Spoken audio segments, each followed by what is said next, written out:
نحمدہ و نصلی علی رسول الکریم اما بعد۔ یہ یکم ربیع الثانی 1445 ہجری بروز بدھ بمطابق 17 اکتوبر کی ایک خوبصورت سحر 3:45 بجے کا وقت تھا جب جامع مسجد حمزہ بون ضلع چکوال میں میرے بیٹے محمد زکریا حفظہ اللہ تعالی کے نکاح کی سادہ اور پروقار تقریب تھی۔ خوشی کے اس موقع کو منور کرنے کے لیے علماء کرام اور اہل علم حضرات تشریف لائے تھے۔ نکاح پڑھانے کی سعادت میرے چچا زاد بھائی شیخ الحدیث مولانا محمد عابد عمر دامت برکاتہم العالیہ کو حاصل ہوئی۔ آپ نے حاضرین محفل کو اپنے قریب کیا اور جو مختصر جامع گفتگو کی، اس گفتگو کا خلاصہ اور مطلب یہ ہے کہ نکاح انسانی فطرت کے ایک ضروری تقاضے کو جائز طریقے سے پورا کرنے کا بہترین ذریعہ ہے، اور اگر اس جائز طریقے پر رکاوٹیں عائد کی جائیں اور اس کو سنت کے مطابق نہ کیا جائے اور اس کو مشکل بنایا جائے تو اس کا لازمی نتیجہ بے راروی کی صورت میں نمودار ہوتا ہے۔ اس لیے کہ جب کوئی شخص اپنی فطری ضرورت پورا کرنے کے لیے جائز راہ سے بند پائے گا تو اس کے دل میں ناجائز راستوں کی طلب پیدا ہوگی، جو انجام کار معاشرے کے بگاڑ کا ذریعہ بنے گی۔ اسلام نے نکاح کو جتنا آسان بنایا ہے، موجودہ معاشرتی ڈھانچے نے اسے اتنا ہی مشکل بنا دیا ہے۔ نکاح کے بابرکت بندھن پر بے شمار رسومات، تقریبات اور فضول اخراجات کے ایسے بوجھ لا دیے گئے ہیں کہ ایک غریب بلکہ متوسط آمدنی والے شخص کے لیے بھی وہ ایک ناقابل تسخیر پہاڑ بن کر رہ گیا ہے، اور اس میں اکثر اور بیشتر ایسی رسومات کا ارتکاب کیا جاتا ہے جن کا اسلام سے کوئی تعلق نہیں، بلکہ وہ ہندوانہ رسمیں ہیں، اور غیر اقوام سے مشابہت کی ممانعت بے شمار احادیث میں وارد ہوئی ہے۔ اسلام میں نکاح ایک پاکیزہ اور پروقار عمل ہے۔ خود حضور اکرم صلی اللہ تعالی علیہ وسلم نے نکاح کو پیغمبروں کی سنت قرار دی ہے اور نکاح کو سادہ اور آسان رکھا ہے، اور اس میں تکلفات اور لوازمات کو ناپسندیدہ قرار دیا ہے۔ نکاح کا قیام مسجد میں کرنا اور رخصتی کے بعد ولیمہ کرنا، یہ دو چیزیں مسنون اور شریعت سے ثابت ہیں۔ اس کے علاوہ جو رسومات اور تکلفات ہمارے یہاں اختیار کیے جاتے ہیں، ان سے نکاح کی سنت مشکل ہو جاتی ہے۔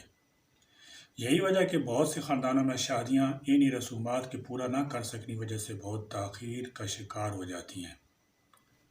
اس لیے دونوں گھرانے انتہائی سادگی سے مسجد میں اور مسجد کے آداب و احترام کا خیال رکھتے ہوئے نکاح کی تقریب مسجد میں منعقد کیا کریں اور اپنی وسعت کے مطابق مہر مقرر کریں۔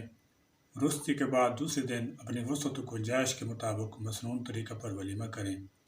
اس میں نام و نمود کی نیت نہ ہو، محض اتباع سنت مقصود ہو، اور اس سلسلے میں رسوم و رواج سے کلی طور پر بچنے کی کوشش کریں، اور یہ خیال رہے کہ شادی جتنی سادگی کے ساتھ کی جائے گی، اس میں اتنی زیادہ خیر و برکت ہوگی۔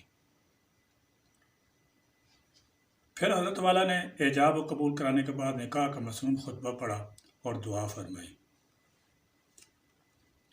بہرحال نکاح اللہ تعالیٰ جل شانہ کی ایک عظیم نعمت، رسول رحمت صلی اللہ تعالی علیہ وسلم کی پاکیزہ سنت اور زوجین کے لیے سراپا رحمت ہے۔ شریعت مطہرہ نے ہمیں خوشگوار ازدواجی زندگی کے لیے بڑا ہی عادلانہ نظام عطا کیا ہے، جس کی رعایت کرنے سے گھریلو زندگی جنت کا نمونہ بن سکتی ہے۔ شریعت مطہرہ میں نکاح باہمی الفت، محبت اور پرسکون زندگی گزارنے کے لیے مشروع ہوا ہے، اس لیے اس کو شادی خانہ آبادی سے تعبیر کیا جاتا ہے۔ اس لیے قرآن و حدیث میں میاں بیوی کے حقوق متعین کیے گئے ہیں۔ اگر طرفین ان حقوق کو ادا کریں تو زندگی یقیناً بہترین زندگی اور خوشگوار زندگی گزرے گی، اور ہمارے گھر جنت کا نمونہ بن جائیں گے۔ افسوس، آج کل طرفین کے حقوق اور ذمہ داریوں کو بالکل فراموش کر دیا گیا۔ رسول علیہ الصلاۃ والسلام کا ارشاد گرامی ہے کہ نکاح میری سنت ہے۔ دوسری جگہ وارد ہوا ہے، نکاح کرو اور طلاق نہ دو۔ نکاح ازدواجی زندگی مسنون مطلوب ہے، اور طلاق مبغوض و ناپسندیدہ ہے۔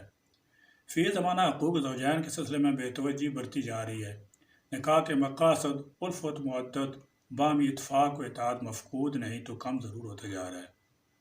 اس سلسلے میں بھی رب العالمین کی عطا کردہ ہدایات پر جس قدر عمل ہوتا ہے اسی قدر اس میں خیر و صلاح بلکہ راحت خوش دلی حاصل ہوتی ہے۔